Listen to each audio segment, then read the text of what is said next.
اگلی سورہ ہے ہماری سورۃ الاعلیٰ، مکی سورہ ہے 19، اس کی آیات ہیں، 1 رکوع ہے، اور آپ صلی اللہ علیہ وسلم اس کی تلاوت عید کی نماز میں، جمعہ کی نماز میں اور وتر میں کیا کرتے تھے۔ بسم اللہ الرحمن الرحیم۔ سبح، پاکی بیان کرو، اسما، نام کی، اور رب کا، اپنے رب کی، الاعلیٰ، جو بہت جلیل القدر، بہت بلند، بہت بڑا ہے۔ اپنے رب کے نام کی تسبیح بیان کرو، اپنے رب کی نام کی پاکی بیان کرو جو سب سے بلند ہے۔ اور جب یہ آیت آپ نے پڑھی تو آپ صلی اللہ علیہ وسلم نے فرمایا اس کو اپنے سجدے میں شامل کرو اور اس کو یوں پڑھو، سبحان ربی الاعلیٰ۔ آپ سب بھی پڑھیں، سبحان ربی الاعلیٰ، سبحان ربی الاعلیٰ۔ کون ہے یہ رب جو سب سے جلیل القدر، سب سے اونچا، بلند شان والا ہے؟ الذی، یہ وہ رب ہے، اللہ سبحانہ و تعالی، خلقہ، جس نے پیدا کیا، فسوا، پھر اس کو تناسب سے قائم کیا۔ خلقہ، کس چیز کو پیدا کیا؟ ہر چیز کو، انسان کو اور یہ باقی جتنی بھی چیزیں، مخلوقات، تمام مخلوقات کو اللہ نے پیدا کیا، پھر اس میں تناسب قائم کیا۔ تناسب مینس اس میں بیلنس بھی رکھا۔ دیکھیں ہم انسانوں کو جس چیز کی ضرورت 2 تھی اللہ نے 2 دے دی، جس کی 1 تھی 1 دے دی، 2 ہاتھ، 2 پاؤں، 2 آنکھیں، 1 ناک، 1 منہ، 1 زبان۔ تو یہ سب کیا ہے؟ یہ ہے تناسب۔ فسوا، پھر اس کو تناسب میں قائم کیا۔ آسمان کو دیکھیں، کوئی رخنا نہیں، زمین کو دیکھیں، کوئی ہلنا جلنا نہیں، کیونکہ پہاڑوں کی وجہ سے اس کو میں جیسے میخیں ٹھوکی جاتی ہیں، ایسے پہاڑوں کو ٹھوک کر اس کو زمین کو سٹیبل کر دیا گیا۔ فسوا، الذی خلق فسوا، وہ جس نے پیدا کیا اور جس نے اس میں بیلنس بھی رکھا۔ والذی، اور وہ ذات، اللہ سبحانہ و تعالی، جس نے پیدا کیا، قدرہ، تقدیر قائم کی، فہدا، پھر راہ بھی دکھائی، تقدیر قائم کی۔ تقدیر کیا ہے؟ تقدیر بیسیکلی وہ جو انسان کی پیدائش سے پہلے ہی لکھ دی گئی، اور اس میں کیا ہے؟ اس کی پیدائش، اس کی عمر، اس کا مال، اس کا رزق، اس کی اچھائی برائی، سب کچھ اس کی تقدیر میں لکھ دیا گیا، اور اس کی منزل بھی اس میں لکھ دی گئی۔ فہدا، پھر اس کو راہ دکھائی۔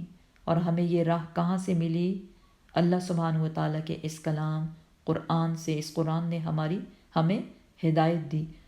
ہر دور میں جو بھی امتیں گزری، اللہ سبحانہ و تعالیٰ نے جیسے کہ ان سب کو پیدا کیا، ایسے ہی ان کی ہدایت کا بندوبست کر دیا۔ کس شکل میں؟ پیغمبر کی شکل میں، کتاب کی شکل میں، شریعت کی شکل میں۔ والذی، اور وہی ذات، وہ اللہ سبحانہ و تعالیٰ، اخرجا، جس نے نکالا، المرعا، نباتات کو۔ مرعا، نباتات، سبزہ، چارہ بھی کہا جاتا ہے اس کو۔ تو یہ اللہ سبحانہ و تعالیٰ نے جیسے زمین پیدا کی، زمین کو بچھا دیا، اسی طرح اس کو کام بھی سکھا دیا۔ کیا کام ہے اس کا؟ کہ وہ اس میں سے نباتات کو نکالے۔ فجعلہ، پھر کر دیا اس کو، بنا دیا ان نباتات کو، غثاء، کوڑا،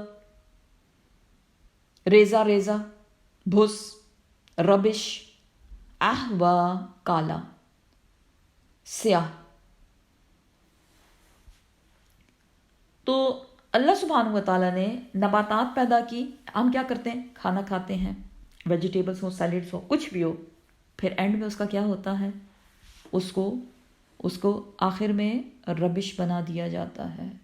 اتنا اچھا کھانا اور آخر میں اس کا حال کیا ہوا؟ کوڑا بن گیا اس کا۔ وہ اللہ جو اتنی خوبصورت چیز کو بناتا ہے اور اس سے اے انسان تو فائدہ اٹھاتا ہے، تو دیکھ آخر میں اس کا حال کیا ہوتا ہے۔ بیسیکلی اس سے یہی سمجھایا جا رہا ہے، سنقرئک، جلد ہی ہم، سنقرئک، ہم پڑھائیں گے آپ کو، کیا؟ قرآن، آپ کو، آپ صلی اللہ علیہ وسلم کو ہم یہ قرآن پڑھائیں گے، فلا تنسا، پس نہیں آپ بھولیں گے۔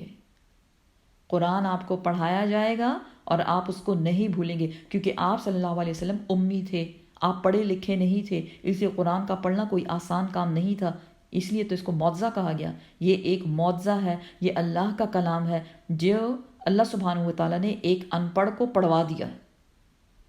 جلد ہی ہم تم کو پڑھوائیں گے، فلا تنسا، پھر نہیں تم بھولو گے۔ پیچھے بھی اس قسم کے آیات گزر چکی جس میں کہا گیا کہ آپ جلدی نہ کریں پڑھنے میں، پہلے آپ پورا سن لیں، اور یہ ہمارا کام ہے اس کا بیان کرنا، اس کا پڑھوانا اور اس کا یاد کروانا۔ وہ بات یہاں بھی کی جا رہی ہے۔ الا، سوائے اس کے، ما شاء اللہ، جو اللہ چاہے، جتنا اللہ چاہے گا اتنا آپ کو یاد کروا دے گا، جو اللہ چاہے گا اس کو آپ سے بھلوا دے گا۔ تو ایسا نہیں ہے کہ جو کچھ آپ کو پڑھایا جائے گا وہ سب کا سب آپ کو یاد رہے گا، یاد رہے گا بھی تو اللہ کے اذن سے، اور کچھ اس میں جو بھلا دیا جائے گا وہ بھی اللہ ہی کے اذن سے ہوگا، آپ کی مرضی سے کچھ نہیں ہونے والا۔ انہو، بے شک وہ اللہ سبحانہ و تعالیٰ جو آپ کو پڑھوائے گا، جو آپ کو یاد رکھوائے گا، اور جو کچھ وہ چاہے گا وہ بھلوا دے گا۔ یعلم، وہ خوب جانتا ہے، کیا جانتا ہے؟ الجہرہ، ظاہرہ کو، وما، اور جو یخفا، جو پوشیدہ ہے۔ بلند آواز کو بھی جانتا ہے، وہ بات جو بلند آواز سے کی جائے، اور وہ بات جو خفیہ طور پر کی جائے، آہستہ آہستہ کی جائے، اللہ سبحانہ و تعالیٰ اس کو بھی جانتا ہے، اس سے کوئی چیز پوشیدہ نہیں۔ وَنُيَسِّرُكَ، اور جلد ہی ہم آسان کر دیں گے، لِلْيُسْرَا، آسانی کے لیے، یعنی ہم آپ کو آسان طریقے کی سہولت عطا کریں گے۔ کس چیز میں؟ قرآن پڑھنے میں، قرآن کو یاد کرنے میں، قرآن کو سمجھنے میں، تو شریعت کو سمجھنے میں۔ یسرا کا مطلب شریعت بھی کیا گیا ہے۔ حدیث بتاتی ہے کہ آپ صلی اللہ علیہ وسلم نے فرمایا کہ مجھے بھیجا گیا ہے ایک ایسی شریعت کے ساتھ جو عمل میں بہت آسان ہے۔ تو یہاں کیا بتایا جا رہا ہے؟ ہم آپ کو شریعت پر عمل کرنے میں آسانی والا راستہ دیں گے۔ دیکھا جائے ہماری شریعت جو آپ صلی اللہ علیہ وسلم ہمارے پاس لے کر آئے، کیا ہے وہ؟ 5 نمازیں، 24 آورز میں 5 نمازیں، رمضان کے روزے رکھنا، 12 مہینوں میں صرف اور صرف 1 مہینے کے روزے رکھنا۔ تو کیا یہ مشکل ہے یا آسان؟ اور زکوٰۃ 2.5%، اتنا تھوڑا اتنے مال پہ جو نصاب بتایا گیا ہے۔ حج کرنا پوری زندگی میں ایک بار، اگر آپ کے پاس صحت ہو، مال ہو، تو آپ پہ ایک بار حج فرض ہے۔ باقی چاہے آپ 100 بار چلے جائیں اللہ کے اذن سے، لیکن فرضیت کی بات ہو تو ہماری شریعت الحمدللہ اللہ سبحانہ و تعالیٰ نے بہت آسانی کی ہے ہمارے ساتھ۔ اللہ اس پہ عمل کرنا ہمارے لیے آسان بنا دے۔ فذکر، اب کام آپ کا کیا ہے؟ فذکر، پس نصیحت کیجئے، نصیحت کرتے رہیے۔ ان، بے شک، نفعت، فائدہ مند ہے، الذکرہ، یہ نصیحت کرنا۔ آپ کا کام کیا ہے؟ نصیحت کرتے جائیے، کیونکہ آپ کی نصیحت سے فائدہ حاصل ہوگا۔ کس کو؟ سیذکر، جلد ہی نصیحت حاصل کرے گا۔ کون؟ من یخشا، وہ جو ڈرنے والا ہے۔ سب لوگوں کو نصیحت نہیں مل رہی، لیکن اس کا مطلب یہ نہیں کہ ہم نصیحت نہ کریں اور ہم ججمنٹل ہو جائیں، یہ فلاں، یہ تو ماننے والے ہیں، چلو ان کو بتا دیتے ہیں، یہ فلاں نہیں، یہ تو بالکل بھی نہیں ماننے والے۔ نہیں، آپ ایسا نہیں کر سکتے۔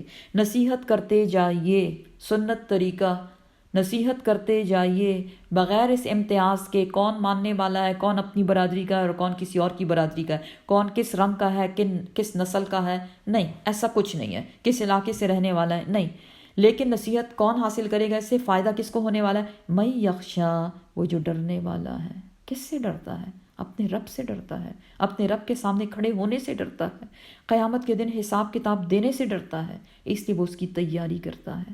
لیکن سب لوگ ایسے نہیں، بلکہ ایک اور قسم بھی ہے۔ وَيَتَجَنَّبُهَا، اور وہ جو پہلو تہی کرتا ہے، پہلو بچاتا ہے، اپنے آپ کو بچاتا ہے، وہ جو دور بھاگتا ہے، دور رکھتا ہے اپنے آپ کو۔ کون ہے یہ شخص؟ اشقا، بڑا ہی بدبخت، دور رہتا ہے کس سے؟ اللہ کی کتاب سے، اللہ کے احکامات سے۔ نہ بتاؤ مجھے، نہ ڈراؤ مجھے، عمل کرنا ضرور پڑے گا اور مجھ سے عمل نہیں ہوتا، اس لیے میں نہ ہی سنوں تو بہتر ہے، بہتر نہیں ہے، وہ تو ڈبل پکڑ ہو گئی کہ سنا بھی نہیں اور کوشش بھی نہیں کی۔ الذی، یہ وہ شخص ہے، یہ بدبخت شخص جو دین سے جان چھڑاتا ہے، جو قرآن کی طرف نہیں آتا، اس کو سنتا نہیں، پڑھتا نہیں، عمل نہیں کرتا۔ الذی، یہ وہ شخص ہے، یسلا، وہ ڈالا جائے گا، النار، آگ میں۔ اللہم اجرنا من النار۔ اور یہ کیسی آگ ہے؟ عام آگ نہیں ہے، الکبریٰ، بہت بڑی آگ میں، کیونکہ اس کا گناہ بہت بڑا ہے۔ بہت بڑا گناہ کیا ہے؟ اپنے آپ کو دین سے بے خبر رکھنا۔ ثم، پھر، لا، نہیں، یموتو، اس کو موت آئے گی، فیہا، اس بڑی آگ میں، ولا یحیا، اور نہ ہی وہ اس بڑی آگ میں زندہ رہ سکے گا۔ نہ اس کو موت آئے گی۔ موت کیوں نہیں آئے گی؟ کیونکہ موت تو مینڈھے کی شکل میں لا کے ذبح کر دی گئی۔ اب نہ جنتیوں کو موت آئے گی، نہ جہنمیوں کو موت آئے گی، اور وہ اس میں زندہ بھی نہیں رہ سکے گا۔ کیوں؟ کہ جہنم کی جو آگ ہے وہ بار بار اس کو جلائے گی، اور کھانے کے لیے اس کو زقوم دیا جائے گا، اور پینے کے لیے اس کو کھولتا ہوا پانی اس کو پلایا بھی جائے گا، اس کے سر پہ بھی ڈالا جائے گا۔ اور جب وہ وہاں سے نکلنے کی کوشش کرے گا، ویل کی طرف بھاگے گا۔ ویل کیا ہے؟ وہ جہنم کی وادی ہے، وہ پھسلنے والا پہاڑ جس پہ بار بار چڑھ کے وہ پھسلتا جائے گا، اور اس کا فار ایور کا رہنا وہی بڑی آگ، جہنم کی آگ ہوگا۔ اللہم اجرنا من النار، اللہم اجرنا من النار۔ قد، تحقیق، بے شک، افلح، کامیاب ہو گیا، من، وہ شخص، تزکا، جس نے پاکیزگی اختیار کی، اپنے آپ کو پاک رکھا۔ کیسے پاک رکھا؟ شاور لے کے، نہا دھو کے؟ نہیں۔ تزکا، نمبر 1، اپنے آپ کو شرک سے پاک کرنا، لا الہ الا اللہ پہ عمل کرنا۔ دوسرا، بدعت سے اپنے آپ کو پاک کرنا، کیونکہ بہت سے لوگ کچھ کاموں کو بہت اچھا سمجھ کے دین میں شامل کر دیتے ہیں، ہاں کہ وہ دین کا حصہ نہیں ہوتے، تو بدعت سے بھی منع کیا گیا ہے۔ بدعت کیا ہے؟ گندگی ہے۔ تزکا، وہ شخص کامیاب ہو گیا جس نے اپنے آپ کو شرک سے روکا، جس نے اپنے آپ کو بدعت سے روکا۔ تو ایسے شخص کو کیا کہا گیا؟ تزکا، پاکیزگی حاصل کرنے والا، اور غلط رسومات سے اپنے آپ کو روکا، کفر سے اپنے آپ کو بچا کے رکھا، شرک سے اپنے آپ کو بچا کے رکھا، وہی ہے صاف ستھرا رہنے والا۔ یا اللہ ہمیں بھی صاف کر دے۔ وذکرہ، اور اس نے یاد کیا، ذکر کرتا رہا، کس چیز کا؟ اسم ربہ، اپنے رب کے نام کا، اپنے رب کے نام کا ذکر کرتا رہا۔ اسماء الحسن آپ کو ہوم ورک دیا تھا کہ آپ اس کو یاد کریں۔ آئی ڈونٹ نو کہ آپ نے یاد کیا یا نہیں۔ آج کل آپ اپنے گھروں میں ہیں، اس لیے میں آپ کو پھر سے ریمائنڈر دے دوں، اسماء الحسنہ یاد کریں۔ حدیث بتاتی ہے جس شخص نے اسماء الحسنہ کو یاد کیا، اس کو اپنے سینے میں محفوظ کیا، اس کو پڑھتا رہا، اس کو جہنم کی آگ نہیں چھوئے گی، وہ جہنم میں جا ہی نہیں سکتا، بلکہ وہ اس کو جنت میں لے جائیں گے اسماء الحسنہ۔ تو انشاءاللہ ہمارا ٹارگٹ یہ ہے کہ جن کو نہیں یاد وہ اس کو یاد کریں، اور جن کو یاد ہیں وہ نام لے کر، اللہ کے نام لے کر اللہ سے دعا کریں، ان کی دعائیں قبول ہوں گی انشاءاللہ۔ وہ شخص، وذکر، جس نے یاد کیا، جس نے ذکر کیا، اسم ربہ، اپنے رب کے ناموں کا، فصلی، پھر نماز پڑھی۔ جس سے کیا پتہ چلا؟ اللہ کا ذکر و اذکار جسے کہا جاتا ہے، یا تسبیحات وغیرہ، وہ اور نماز الگ الگ چیزیں ہیں۔ اس خوش فہمی سے بھی نکل آئیں، کیونکہ کچھ لوگ کیا کہتے ہیں، ہم اللہ کا ذکر ہر وقت اپنی زبان پہ رکھتے ہیں اور ہمیں اللہ سے بڑا ڈر لگتا ہے، ہاں نماز میں تھوڑی سی کوتاہی ہو جاتی ہے۔ نہیں، جو نماز میں کوتاہی کرتے ہیں، پیچھے ہم پڑھ چکے، جنتی پوچھیں گے کن سے؟ جہنمیوں سے، کہ کس چیز نے تم کو جہنم میں داخل کر دیا، کیا وجہ تھی؟ تو وہ کیا کہیں گے؟ لم نکو من المصلین، ہم دنیا میں نمازیں نہیں پڑھا کرتے تھے، ہم نے اپنی نمازوں کو ضائع کر دیا۔ خدا را اپنی نمازوں کی حفاظت کیجیے اور اپنے نمازوں کو ضائع ہونے سے بچائیے۔ وہ شخص جس نے اللہ کا ذکر کیا اور اپنے رب کے لیے نماز پڑھی، لیکن وہ کون سی چیز ہے جو ذکر کرنے سے روکتی ہے اور نماز پڑھنے کو ضائع کر دیتی ہے، یا نماز نہیں پڑھتے لوگ، بلکہ اب اس چیز کے بارے میں بتایا جا رہا ہے، تو سرونا، تم ترجیح دیتے ہو کس چیز کو؟ الحیات الدنیا، دنیاوی زندگی کو، دنیاوی زندگی کو آخرت کی زندگی پر ترجیح دیتے ہو۔ کیا کر کے؟ کام ہے بہت زیادہ، اب نماز کون پڑھے، چلو بعد میں پڑھ لیں گے، چلو پھر سے پڑھ لیں گے، چلو انشاءاللہ کل سے سٹارٹ کریں گے، اور سو گئے تو آنکھ نہیں کھلی، اب جاب پہ ہیں تو نماز کیسے پڑھیں، اور اب بچے چھوٹے ہیں اور پک اینڈ ڈراپ کرنا ہے، اب کھانا بنا رہے ہیں، اب مہمان آ رہے ہیں. یہ سب چیزیں کیا ہیں؟ تؤثرون الحیات الدنیا. وہ لوگ جنہوں نے دنیاوی زندگی کو ترجیح دی آخرت کی زندگی پر، انہوں نے اپنی نمازوں کو ضائع کر دیا، انہوں نے اپنی آخرت کو برباد کر دیا. سورہ کہف میں ہم پڑھتے ہیں قل هل انبئکم بالاخسرین اعمالا، کیا میں خبر دوں تم کو ان لوگوں کے بارے میں جن کے اعمال برباد ہو گئے، ضائع ہو گئے، ملٹیپلائی بائی 0 ہو گئے. کون ہیں یہ لوگ؟ یہ وہ لوگ ہیں الذین ضل سعیہم فی الحیاۃ الدنیا وہم یحسبون انہم یحسنون صنعا. یہ وہ لوگ ہیں جنہوں نے اپنی ساری کوششیں، اپنی ساری قوت، محنت، طاقت دنیا کے کاموں میں لگا دی، دنیا کمائی، دنیا دنیا دنیا، اور آخرت یاد ہی نہیں رہی. اور وہ یہ سمجھتے رہے دنیا میں رہتے ہوئے ہم تو بڑا سیٹ جا رہے ہیں، ہماری لائف تو بڑی زبردست جا رہی ہے، ہم تو بڑے زبردست قسم کے لوگ ہیں. اب یہ زبردست قسم کے لوگ کیا ہو گئے ہیں؟ ان کے اعمال کچھ بھی نہیں، خالی ہاتھ اللہ کے سامنے کھڑے ہیں، اور خالی ہاتھ کے ساتھ اس کا ٹھکانہ جہنم کے سوا اور کچھ نہیں ہو سکتا. اللہم اجرنا من النار. والآخرت، اور آخرت خیر، بہترین ہے، وابقا، اور فار ایور ہے. کاش کہ ہم دنیا میں اس بات کو ریئلائز کر لیں کہ یہ جو اللہ کے کلام کو پڑھا جاتا ہے، اس میں وقت لگایا جاتا ہے، اس کو سمجھا جاتا ہے، عمل کرنے کی کوشش کی جاتی ہے، اس لیے کہ آخرت کی تیاری ہو جائے، کیونکہ آخرت ہی بہترین ہے. دنیا کی زندگی چاہے کتنی ہی بہترین کیوں نہ ہو جائے. کیا ہے بہترین؟ بڑا گھر، اچھا گھر، یہی ہوتا ہے نا، بڑی گاڑی، دنیاوی نعمتیں، سب کچھ. لیکن وہ سب کچھ سمیٹتے سمیٹتے وہی بات فملاقی، موت کا فرشتہ آیا اور اس نے پکڑ کے جان ہی نکال دی. تو کیا دنیا خیر ہے؟ دنیا بہتر ہے؟ وابقا، کیا دنیا فار ایور ہے؟ نہیں. خیر اور فار ایور کیا ہے؟ بہترین اور ہمیشہ رہنے والی آخرت کی زندگی. اس لیے اس کی تیاری کرو، اس کے لیے کچھ کما کے لے جاؤ، کیونکہ ہر انسان کی جان، ہم پیچھے پڑ چکے، اللہ کے ہاں گروی پڑی ہے. نیک عمل کر کے، اللہ کی رضا کے کام کر کے، اللہ کے احکامات کو مان کر اپنی جان چھڑوا لو. اور اگر ایسا نہیں کرو گے تو وہ جان سیدھی جہنم کا ایندھن بننے والی ہے. اللہم اجرنا من النار. انا، بے شک، ہاذا، یہ جو بیان کیا گیا، کیا بیان کیا گیا؟ کہ آخرت کی زندگی دنیا کی زندگی سے بہتر ہے اور فار ایور ہے، اس لیے تم اپنی دنیا کو آخرت پر ترجیح نہ دو.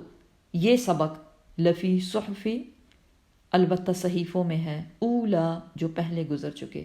صحیفے کیا ہوتے ہیں؟ بتایا تھا آپ کو، بکلیٹ، چند پیجز کے ساتھ جو احکامات جاری کیے جاتے ہیں ان کو صحیفے کہا جاتا ہے. یہ پہلے صحیفوں میں بھی یہی نصیحت لکھی ہوئی تھی، یہی بات اس میں، ان صحیفوں میں بھی تھی. کون سے صحیفے؟ صحف ابراہیم، چاہے وہ صحیفہ ابراہیم علیہ السلام کا تھا، وہ موسیٰ، اور موسیٰ علیہ السلام کے صحیفے میں بھی یہی بات لکھی ہوئی تھی. تو ہم اللہ سے دعا کرتے ہیں کہ یا اللہ ہمیں آخرت کی فکر ہمارے دل میں ڈال دے اور اپنی آخرت کو خوبصورت بنانے کی توفیق عطا فرما. آمین. اگلی ہماری سورہ ہے سورہ غاشیہ، اور سورہ غاشیہ جو ہے مکی سورہ ہے، 26 اس کی آیات ہیں، 1 اس کا رکوع ہے. آپ صلی اللہ علیہ وسلم جمعہ کی نماز میں اس کی تلاوت کیا کرتے تھے. بسم اللہ الرحمن الرحیم. حل کیا عطا کا آئی تیرے پاس، حدیث بات، خبر، الغاشیہ، غاشیہ کی. غاشیہ چھا جانے والی، ایک ایسی مصیبت، ایک ایسی آفت جو ہر طرف چھا جائے گی. اور وہ کیا ہے؟ قیامت. قیامت کے سین کے بارے میں بتایا جا رہا ہے، اور قیامت کیسے آئے گی، کیا کیا ہوگا، اس کی ڈیٹیل پچھلی تقریباً ہر صورت میں ہم پڑھ چکے. تو اب یہاں یہ تو نہیں بتایا جا رہا کہ قیامت آئے گی تو آسمان کا حال اور زمین کا حال وہ سب کیا ہوگا. اب یہاں موسٹلی لوگوں کے بارے میں بتایا جا رہا ہے کہ قیامت کے دن لوگوں کا کیا حال ہونا ہے. وجوہ، کچھ چہرے، یومئذ، اس دن، کون سا دن؟ قیامت کا دن. خاشعۃ، ذلیل ہوں گے، بہت زیادہ رسوا نظر آ رہے ہوں گے، بہت زیادہ خوفزدہ ہوں گے۔ عاملتن سخت محنت کرنے والے، ناصبتن تھکے ہوئے۔ کون ہیں یہ لوگ؟ یہ وہ لوگ ہیں جو دنیا کی زندگی میں خوب محنت کرنے والے تھے۔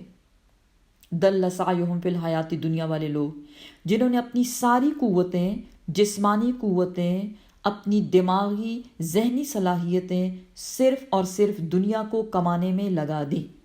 ویسے بھی دیکھیں، جس دن ہم زیادہ تھک جاتے ہیں دنیاوی کاموں میں، کوئی گیدرنگ ہو رہی ہے، اس کو آپ نے آرگنائز کرنا ہے، کوئی پارٹی ہو رہی ہے، تو اس وقت کیا ہوتا ہے، ہم اتنے تھک جاتے ہیں کہ ہماری تھکان ہمارے چہروں پر دکھ رہی ہوتی ہے۔ وہ تو صرف چند گھنٹوں کی یا 2-3 دنوں کی، یا شادی بیاہ میں جیسے ہم تھک جاتے ہیں، وہ تھکان ہوتی ہے جو چہرے پہ نظر آتی ہے سامنے والے کو۔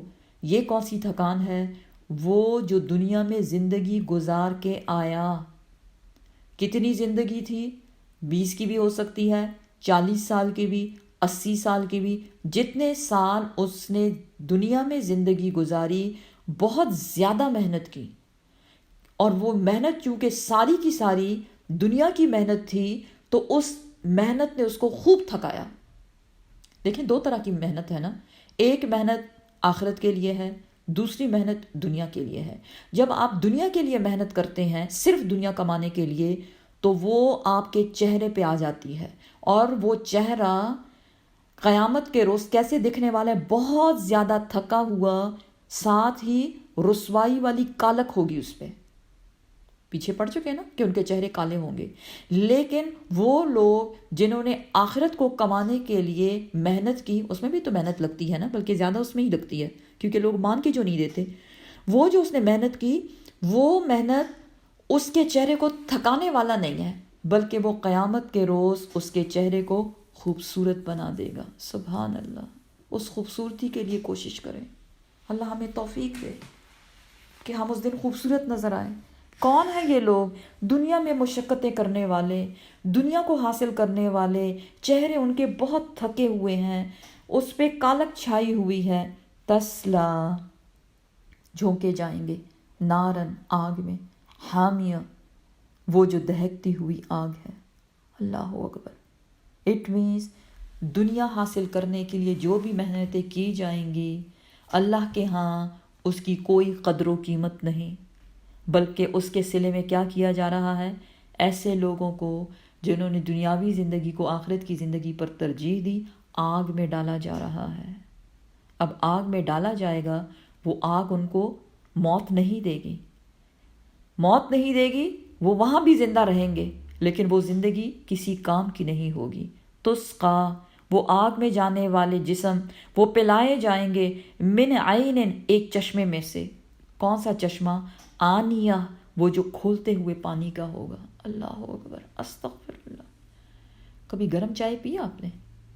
جی، وہ جو ہونٹوں کو جلا دے، وہ جو زبان کو جلا دے، کتنے دنوں تک پھر فیل ہوتا ہے، وہ ایک سنسیشن سی ہوتی ہے منہ میں، بہت برا لگتا ہے۔ اس کے بعد جو بھی کھائیں پیئیں، یہ کیا ہے؟ کھولتا ہوا پانی ان کو پلایا جا رہا ہے، جس سے کیا پتہ چلتا ہے کہ جہنم میں پیاس بھی لگے گی۔ لیسا، نہیں، لہم، ان جہنمیوں کے لیے، طعام، کوئی بھی کھانا، الا، مگر ہاں کھانا ہے، کیا؟ من دریع، دریع کیا ہے؟ خاردار جھاڑیاں، کانٹے۔ لا، نہیں، یسمنو، نہیں وہ موٹا کرنے والی، ولا، اور نہ ہی، یغنی، کام آنے والی، من جوع، بھوک سے۔ دیکھیں کھانا کیوں کھاتے ہیں؟ اگر آپ دبلے ہیں تو موٹے ہو جائیں، ٹھیک ہے نا؟ کمزوری میں کیا کہا جاتا ہے؟ اچھا کھانا کھلاؤ اس کو۔ بچوں کو اسپیشلی اسٹرانگ بنانے کے لیے اچھے سے اچھا کھانا کھلایا جاتا ہے، طاقت والا کھانا۔ یہاں کیا ہے؟ یہ جہنمی جن کو کھولتا ہوا پانی پلایا جائے گا، ان کے لیے خاردار جھاڑیوں یا کانٹوں کے سوا اور کوئی کھانا نہیں ہوگا، اور وہ ایسا کھانا ہے نہ تو ان کو طاقت دے گا۔ یسمینو کا مطلب ہے، میننگ اس کے ورڈ میننگ جو ہے وہ موٹا ہے، لیکن موٹے سے مراد ہم یہاں انرجی لیں گے، کہ وہ ان کو کوئی انرجی نہیں دے گا، اور نہ ہی وہ ان کی بھوک کو مٹائے گا۔ کیونکہ کھانا کیوں کھاتے ہیں؟ تاکہ ہماری بھوک مٹ جائے۔ استغفر اللہ۔ کون ہیں یہ لوگ؟ یہ وہ لوگ ہیں جنہوں نے دنیا میں جانوروں کی طرح صرف کھایا پیا اور کچھ نہیں کیا۔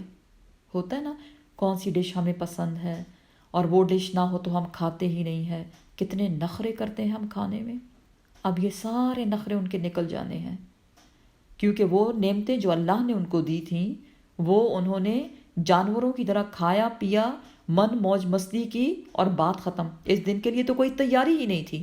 جب تیاری نہیں تھی تو اب تیاری کے بغیر تو یہی کچھ ملنے والا ہے۔ اب ایک اور کیٹیگری کے لوگ، وجوہ، کچھ چہرے، یوم اذن، اس دن، ناعمہ، بارونق ہوں گے۔ کون ہے یہ لوگ؟ یہ وہ لوگ ہیں جنہوں نے دنیا میں رہتے ہوئے اپنی آخرت کی تیاری کی، اپنی آخرت کو دنیا پر ترجیح دی، لسعیہا، اپنی کوششوں پر، راضیہ، خوش ہو رہے ہوں گے۔ کون سی کوششیں؟ وہ جو انہوں نے اللہ کی فرما برداری میں اللہ کی رضا کی خاطر فاستبقوا الخیرات پہ عمل کیا، ففروا الی اللہ پہ انہوں نے عمل کیا، تو اب وہ خوش ہو رہے ہیں کہ اس کا اجر تو انہیں بہت خوبصورت دیا جا رہا ہے۔ اجر میں کیا دیا جا رہا ہے؟ فی جنت، باغات میں ہوں گے، عالیہ، جو بلند ہوں گے، بلند باغ، اونچے باغ، لا نہیں، تسمعو، وہ سنیں گے، فیہا، ان جنتوں میں، لاغیہ، کوئی بیہودہ بات، لا یسمعون فیہا لغوا ولا تأثیما، وہ ایسی جگہ ہے جہاں کوئی بیہودہ فضول بیکار کی بات ان کو سنائی نہیں دے گی۔ اور ویسے بھی یہ وہ لوگ ہیں جن کو دنیا میں بھی ان باتوں سے کوئی غرض ہی نہیں تھا، گوسپنگ کرنا، ادھر کی بات ادھر کر دینا، اچھا وہاں کیا ہو رہا ہے، یہاں کیا ہو رہا ہے، کس کی لائف میں کیا چل رہا ہے، ان چیزوں سے ان کو کوئی سروکار نہیں تھا، کوئی دلچسپی نہیں تھی۔ تو اللہ سبحانہ و تعالیٰ نے جیسے دنیا میں انہوں نے اپنے آپ کو بچا کے رکھا، اللہ سبحانہ و تعالیٰ وہاں بھی ان کو ان بیہودہ باتوں سے بچا کے رکھیں گے، ان کی حفاظت کریں گے۔ فیہا، ان جنتوں میں، ان باغات میں، عین، چشمے ہیں، جاریہ، جاری رہنے والے۔ اور جنت کے چشموں کی بات پیچھے گزر چکی۔ کون سا چشمہ؟ پانی کا چشمہ، شراب کا چشمہ، اور شہد کا چشمہ، اور دودھ کے چشمے، اور نہ جانے اور کتنی چیزوں کے چشمے وہاں موجود ہوں گے۔ فیہا، ان جنتوں میں، سرورن، مسندیں ہوں گی، مرفوع، اونچی اونچی مسندیں، بیٹھنے کی جگہ، تخت جسے کہا جاتا ہے، اونچے اونچے ہوں گے، یا اونچے بیڈ آپ سمجھ لیں اس کو۔ وَأَكْوَابٌ، اور پیالے ہوں گے، موضوعہ، رکھے ہوئے، پہلے سے رکھے ہوئے، آپ کو مانگنے کی ضرورت نہیں پڑے گی کہ مجھے ذرا یہ گلاس پکڑا دو اور یہ کپ پکڑا دو، نہیں، وہ آلریڈی وہاں پہ اللہ سبحانہ و تعالیٰ نے ان کے لیے سجا کے رکھے ہوں گے۔ وَنَمَارِقُ، اور تکیے ہوں گے، مصفوفہ، قطار در قطار، صف در صف۔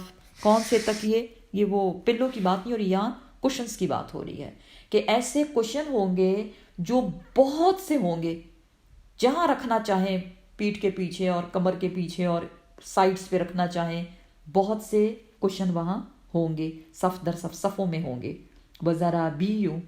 وزرابیو، اور نفیس فرش ہوں گے، کارپٹ، مبثوثہ، بچھے ہوئے، بہت خوبصورت کارپٹس ہوں گے۔ ظاہر ہے ہم دنیا میں اتنے خوبصورت کارپٹس لا کے اپنے گھروں کو سجاتے رہتے ہیں، یہ تو اللہ کی جنت کے کارپٹ ہیں، تو آپ اندازہ لگائیں کہ وہ کتنے خوبصورت ہوں گے۔ اس صورت میں دیکھا جائے تو دو قسم کے لوگوں کا کمپیریزن بیسیکلی کیا گیا ہے، جو بہت کلیئر ہے، کرسٹل کلیئر۔ وہ جنہوں نے دنیا کی زندگی کو پرائیورٹی دی آخرت پر، ان کے چہروں کی حالت، ان کے کھانے پینے کا کیا بندوبست ہے، اور ان کا رہنا کدھر ہے۔ دوسری کیٹیگری جو ہے وہ جنہوں نے اپنی آخرت کو زندگی پر ترجیح دی۔ دنیا میں کیسے رہے؟ آپ صلی اللہ علیہ وسلم نے فرمایا، دنیا میں ایسے رہو جیسے کوئی مسافر یا پردیسی، اور انہیں ایسی ہی زندگی گزاری، یہاں آ کے اپنی جنتیں نہیں بنائیں جیسے ہم اپنے گھروں کو جنتیں بنانے کی کوشش کرتے ہیں۔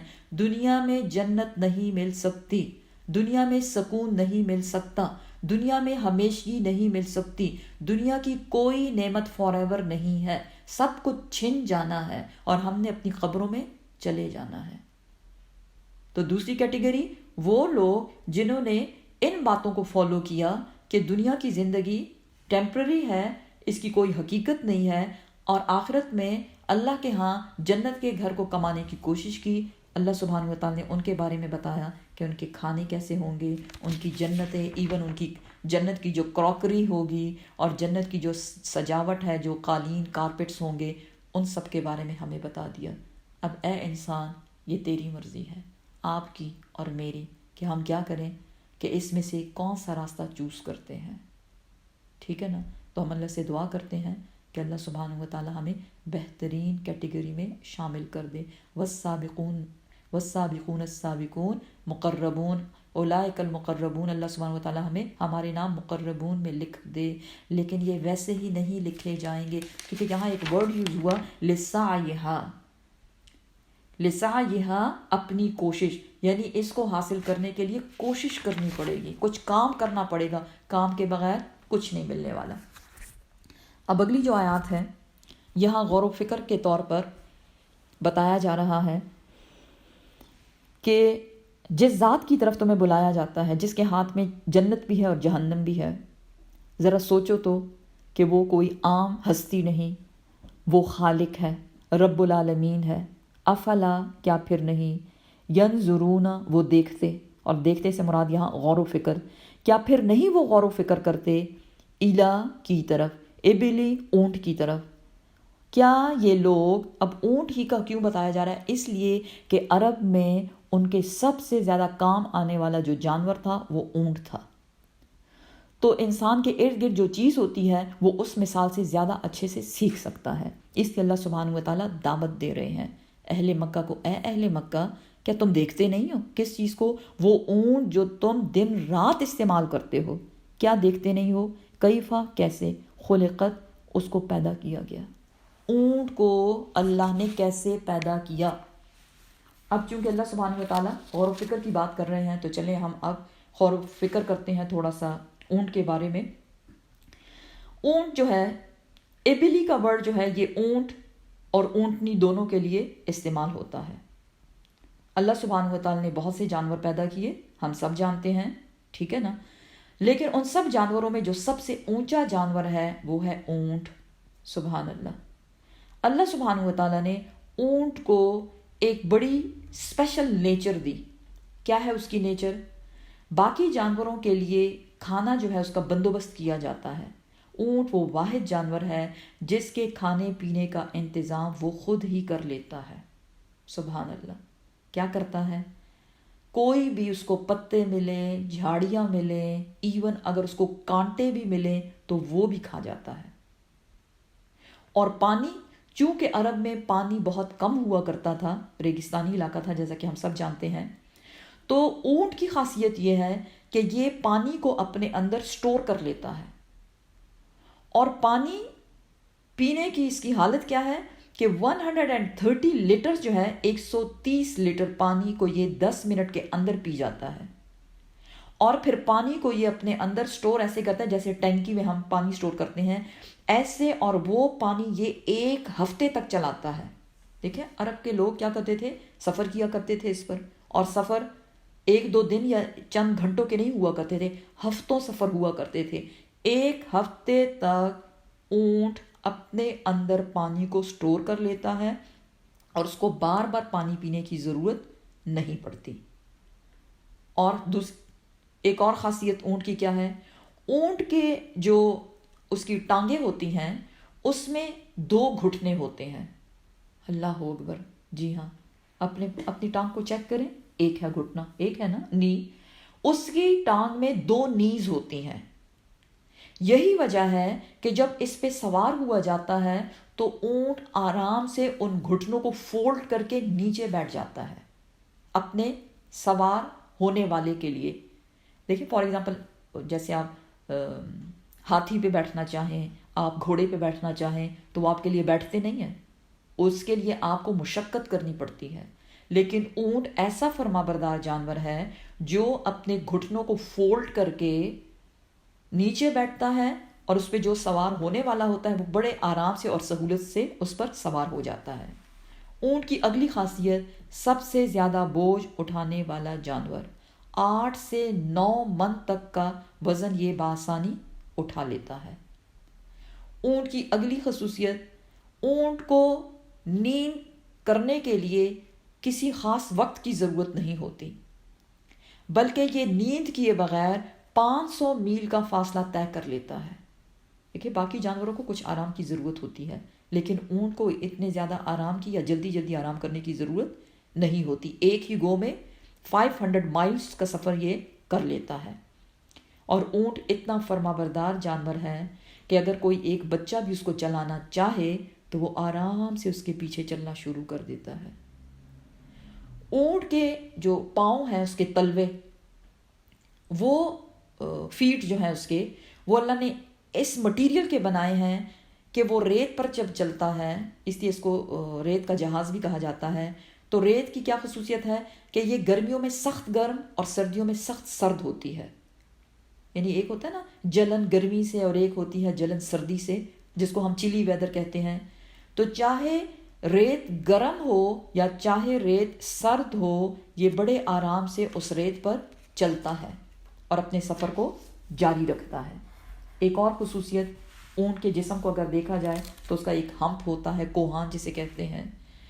اب جب یہ کھاتا ہے تو ایک گو میں یہ بہت سا کھا کے اس کی جو چربی بنتی ہے، فیٹس، اس کوہان میں جمع کر لیتا ہے، اور اس کے کوہان میں ایک وقت میں 40 کلو 40 kg چربی فیٹس جمع ہوتے ہیں۔ اور پھر جب اس کو کھانا نہیں ملتا، لمبے ٹائم تک وہ سفر میں مصروف ہوتا ہے، تو وہ اس چربی سے اپنی طاقت کو حاصل کرتا رہتا ہے۔ اور جیسا کہ پہلے میں نے آپ کو بتایا کہ اونٹ ایون کانٹے بھی کھا لیتا ہے، تو ذہن میں آپ کے نہیں آیا کہ کیسے کھاتا ہے؟ جی، اس لیے کھا سکتا ہے کہ اس کے ہونٹ ربڑ کی مٹیریل کے ہوتے ہیں۔ اللہ اکبر! اس کے ہونٹ ربڑ کے مٹیریل کے ہوتے ہیں، اس لیے ان کانٹوں کا چبانا یا منہ کے اندر لے جانا اس کو کوئی تکلیف نہیں دیتا۔ اونٹ کی گردن کتنی ہوتی ہے؟ بہت لمبی ہوتی ہے۔ یہ گردن جو ہے یہ بھی اس کے لیے بہت ہیلپ فل ہے۔ کس چیز میں؟ کہ جب ریگستان میں طوفان آتا ہے اور بہت سی چیزیں اس میں دھنس جاتی ہیں، لیکن اونٹ کی گردن اتنی لمبی ہوتی ہے کہ چاہے کتنا ہی ریتیلا یعنی ریت سے بھرا ہوا طوفان کیوں نہ آئے، اس کی گردن اس میں دھنستی نہیں ہے، وہ ہمیشہ باہر ہوتی ہے۔ اب اونٹ کی آنکھوں کا حال۔ اونٹ کی آنکھیں جو ہیں وہ بھی بڑی اسپیشل ہوتی ہیں، کیونکہ دیکھیں اپنی آنکھوں کو اگر چیک کریں تو اس کے اوپر ایک آئی لڈ ہے، پپوٹا جسے کہتے ہیں، آنکھ کا پپوٹا، آئی لڈ ایک ہے۔ اللہ سبحانہ و تعالیٰ نے اونٹ کی آنکھوں میں 2 آئی لڈس رکھے ہوئے ہیں، اور وہ ایسے ہیں کہ ایک جب آندھی چلتی ہے، ریت اس میں ہوتی ہے، تو وہ پہلی والی لڈ جو ہے وہ آنکھ کو کور کر لیتی ہے اور وہ ٹرانسپیرنٹ ہوتی ہے، اس میں اس کو دکھائی دیتا ہے۔ سبحان اللہ! کیونکہ جب ہم لڈ بند کریں تو ہماری آنکھوں کے سامنے تو اندھا ہو جاتا ہے نا، بندہ جیسے اندھیرا ہو جاتا ہے تو کچھ نظر نہیں آتا، لیکن اگر آنکھ کھولے تو ہمیں نظر آتا ہے۔ لیکن اونٹ ایک لڈ جب نیچے کرتا ہے تو طوفانی ہوا سے بچنے کے لیے، ریت تاکہ اس کی آنکھوں میں نہ چلی جائے، وہ ایک لڈ اس کو اس سے محفوظ رکھتی ہے اور وہ اپنا سفر جاری رکھتا ہے۔ سبحان اللہ! نہ جانے اور کتنی خصوصیات ہیں۔ یہی وجہ ہے کہ اللہ سبحانہ و تعالیٰ نے اونٹ کا ذکر قرآن میں کیا۔ اس لیے جس جانور کا ذکر قرآن میں آئے ہمیں چاہیے کہ ہم اس پہ غور و فکر کریں۔ ایسی ایک آیت پڑھ کے کہ افلا ینظرون الی الابل کیف خلقت، کیا نہیں دیکھا انہوں نے کیسے اللہ سبحانہ و تعالیٰ نے اس اونٹ کو پیدا کیا، اتنا کافی نہیں ہے، اب غور و فکر بھی تو کرنا تھا نا۔ الحمدللہ۔ وَإِلَى السَّمَاءِ، اور کیا نہیں دیکھتے وہ آسمان کی طرف، کیفا کیسے، رفعت اس کو اونچا اٹھایا، کس نے؟ اللہ سبحانہ و تعالیٰ نے، بغیر کسی پلر کے۔ وَإِلَى الْجِبَالِ، اور کیا نہیں دیکھا انہوں نے پہاڑوں کی طرف، کیفا کیسے، نصبت وہ گاڑ دیے گئے، جما دیے گئے، کس لیے؟ تاکہ زمین ایک جگہ سٹیبل رہے اور وہ ہلنے نہ لگے۔ وَإِلَى الْأَرْضِ، اور کیا نہیں دیکھا انہوں نے کیفا کیسے، سطحت کیا نہیں دیکھا انہوں نے زمین کی طرف، کیسے زمین کو بچھا دیا گیا۔ سبحان اللہ! دیکھیں کیا کیا بتایا، اونٹ، پھر آسمان، پھر پہاڑ، پھر زمین۔ غور و فکر کر اے انسان، وہ اللہ سبحانہ و تعالیٰ جو یہ سب کچھ کر سکتا ہے، تو کون سا کام ہے جو وہ نہیں کر سکتا؟ بے شک کہ ہمارا رب رب العالمین ہے اور وہ سب کچھ کرنے والا ہے۔ فذکر، پس نصیحت کرتے جائیے۔ اب اے انسان تیرا کیا کام ہے؟ آپ صلی اللہ علیہ وسلم کو بتایا جا رہا ہے اور آپ صلی اللہ علیہ وسلم کے تھرو ہم سب کو بتایا جا رہا ہے فذکر، نصیحت کرتے جاؤ۔ کیا نصیحت کرتے جاؤ؟ اپنے رب کی پہچان لوگوں کو کرواؤ، اور رب کی پہچان کے لیے کسی لیبارٹری میں جانے کی ضرورت نہیں ہے۔ اپنے ارد گرد کی چیزوں کو دیکھو، اونٹ کو دیکھو جس کو تم استعمال کرتے ہو، اور آسمان کو دیکھو، اور زمین کو دیکھو، اور پہاڑوں کو دیکھو جس سے تم فائدے حاصل کرتے ہو۔ فذکر، ان چیزوں کی نصیحت کرو، اپنے رب کی نشانیاں لوگوں کو دکھا کر ان کو اپنے رب کی پہچان کراؤ۔ انما، بے شک، انت، آپ جو ہیں، آپ کون ہیں؟ آپ ہیں مذکر، مذکر، نصیحت کرنے والے۔ اور یہ سنت طریقہ ہے کہ ہم بھی نصیحت کرنے والے بن جائیں، چاہے لوگ پسند کریں یا نہ کریں۔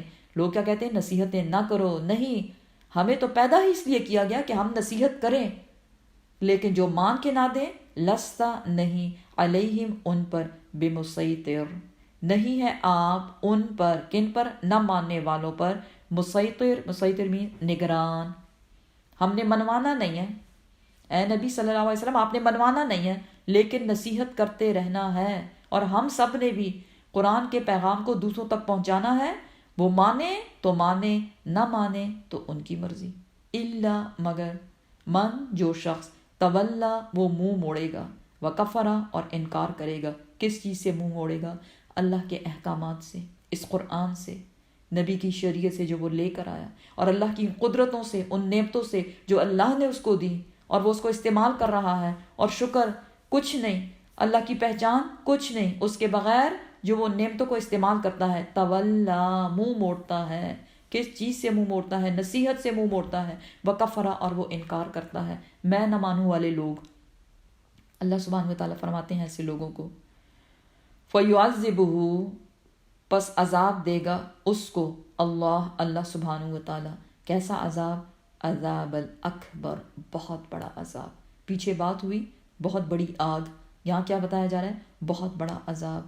اللہم اجرنا من کل عذاب، انا، بے شک، الینا، ہماری طرف، ایابہم، ان کا لوٹنا ہے۔ کن کا؟ یہ دنیا میں جو ترقیاں کر رہے ہیں اور دنیا کمانے کے لیے بھاگ دوڑ کر رہے ہیں، ان سب کا پلٹنا ہماری طرف ہے۔ ثم، پھر، انا، بے شک، علینا، ہمارے ذمہ ہے، حسابہم، ان کا حساب۔ حساب کس کے بارے میں ہوگا؟